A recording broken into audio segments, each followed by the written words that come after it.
সুপ্রিয় দর্শক, আসসালামু আলাইকুম। আশা করি আপনারা ভালো আছেন। আতিফা এগ্রো অ্যান্ড নার্সারির পক্ষ থেকে সবাইকে স্বাগতম। দর্শক, আপনাদেরকে সরাসরি একটা লাইভ ভিডিও করে দেখা দিচ্ছি আতিফা নার্সারির নিজস্ব আমবাগানের। যে আমবাগানে মূলত যে গাছটা আপনাদেরকে লাইভ ভিডিও করতেছি, মূলত এটা হচ্ছে বাড়ি 11 একটা আম গাছ। অসময়ে একটা মুকুল আসছে আম গাছের। যে এই সময় আজকে ডেট হচ্ছে 11/12/2024 সাল। 11/12/2024 সাল। আমি আবার ডেটটা বললাম রিপিট করে।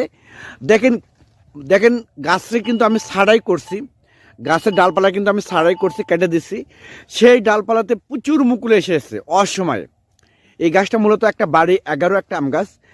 দেখেন, একদম ছাদ বাগানের জন্য একটা পারফেক্ট গাছ, এবং বাড়ির আশেপাশে লাগাতে পারবেন, পুকুর পাড়ে লাগাতে পারবেন, পরিত্যক্ত জায়গায় লাগাতে পারবেন, রোপণ করতে পারবেন। দর্শক, এই রকম মুকুল সহ গাছ, প্রিমিয়াম কোয়ালিটির গাছ